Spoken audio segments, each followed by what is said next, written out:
Fans के बीच में हाथापाई हुई है, मिसमैनेजमेंट हुआ है वहाँ पे सरकार की तरफ से। कौन कहीं ना कहीं आपको लगता कौन है आया Lionel Messi football player Messi football player है वो आए थे कलकत्ता में, वहाँ पे मिसमैनेजमेंट हुआ है। मिसमैनेजमेंट हुआ है। हाँ तो जो फुटबॉल प्लेयर बहुत बड़ा फेमस है तो दुनिया का, जो मैच वहाँ कलकत्ता में आया था और वहाँ उनको देखने के लिए भारी भीड़ वहाँ जमा हुई थी, तो वहाँ पुलिस को मतलब उनको थोड़ा रोकना इतना आसान नहीं हुआ है। लेकिन पहले से मतलब जो ममता बनर्जी की सरकार है, वेस्ट बंगाल की सरकार है, उन्होंने मतलब पुलिस को आदेश देना चाहिए था कि भाई ऐसा जब कोई सेलिब्रिटी आता है तो बहुत सारी भीड़ होती है, तो ऐसे वक्त पर मतलब किसी को तकलीफ ना हो इसीलिए पुलिस का बंदोबस्त होना चाहिए। लेकिन उन्होंने ठीक पुलिस बंदोबस्त नहीं रखने से वहाँ थोड़ी गड़बड़ हो गई है, लेकिन ऐसा नहीं होना चाहिए था। टिकट्स के दाम बढ़ाए गए, पानी नहीं था पीने का, बेसिक वहाँ पे एमिनिटीज नहीं थी, तो काफ़ी लोग दूर दूर से आए थे मेसी को देखने की एक झलक, और जो अरेंजमेंट्स किए गए थे वो सही तरीके से नहीं किए गए थे। बीजेपी टीएमसी को जिम्मेदार ठहरा रही है और टीएमसी बीजेपी को जिम्मेदार। मतलब जिस तरह बीजेपी ने टीएमसी को जिम्मेदार ठहराया है, ममता बनर्जी की सरकार को जिम्मेदार ठहराया है, पुलिस को जिम्मेदार ठहराया है और जो ऑर्गेनाइजर थे उनको भी जिम्मेदार ठहराया है। उन्होंने भी मतलब वहाँ पूरी पीने की पानी व्यवस्था हो, बाकी की सब व्यवस्था करने की आवश्यकता थी, लेकिन ऐसा वहाँ नहीं दिखाई दिया है।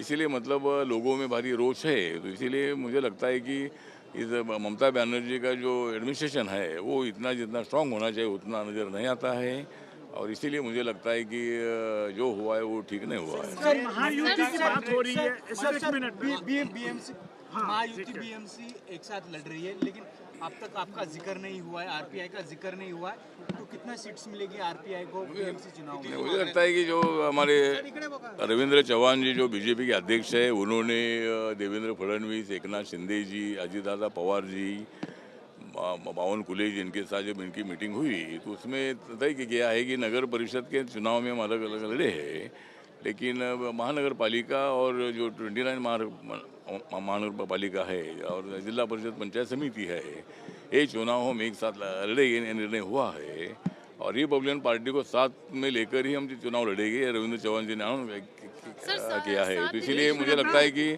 मुंबई महानगर पालिका हमारे लिए बहुत बड़ी प्रतिष्ठा की है, बाकी की महानगर पालिका तो ही है, लेकिन सबसे ज़्यादा प्रतिष्ठा की हमारी मुंबई महानगर पालिका है। और ठाकरे बंधु एक साथ आए मुंबई महानगर पालिका के लिए, लेकिन ठाकरे बंधु का नहीं चलेगा, हम सब लोग एक साथ आएंगे तो ठाकरे बंधुओं को इतनी सफलता मिलेगी नहीं।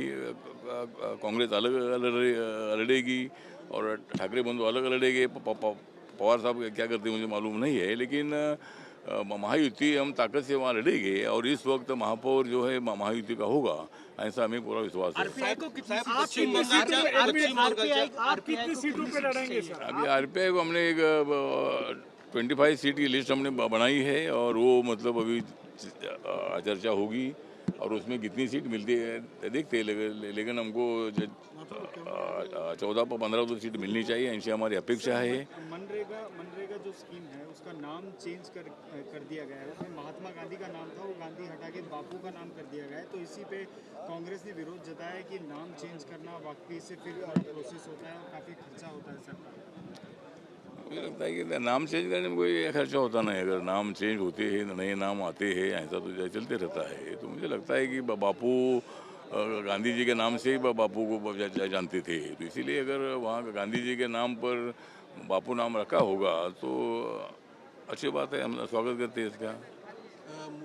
पश्चिम बंगालच्या मुर्शिदाबादमध्ये टीएमसीचे नेते हुमायूं कबीर यांनी पुन्हा एकदा बाबरी मस्जिदचा पायाभरणी केली आणि 6 डिसेंबरला त्या बाबरी मस्जिदचा पुन्हा एकदा कारसेवा करण्याचा इशारा जो आहे तो खासदार नवनीत राणा यांनी दिलेला आहे, माजी खासदार नवनीत राणा यांनी दिलेला आहे, पण पुन्हा एकदा जातीय विषय जो आहे तो पुढे येतोय। मला वाटतं की वेस्ट बंगालमध्ये जे टीएमसीचे एक मेंबर ऑफ असेंब्ली आहेत आणि ते मुस्लिम समाजाचे आहेत, त्यांनी तर सांगितलं की जी बाबरी मस्जिद जी अयोध्येमधली तुटली होती तर तशीच बाबरी मस्जिद आम्ही कलकत्त्यामध्ये करणार आहोत।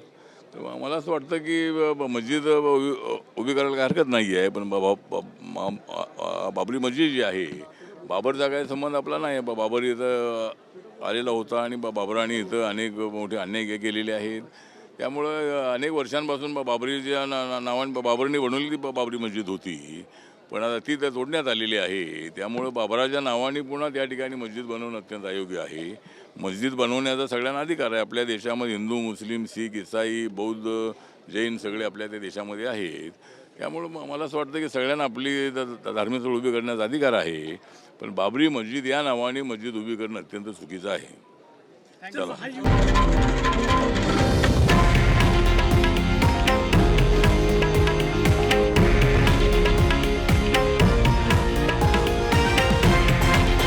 हे आहे देशातील नंबर 1 न्यूज नेटवर्क आणि आपण पाहत आहात TV9 मराठी, एकमेव.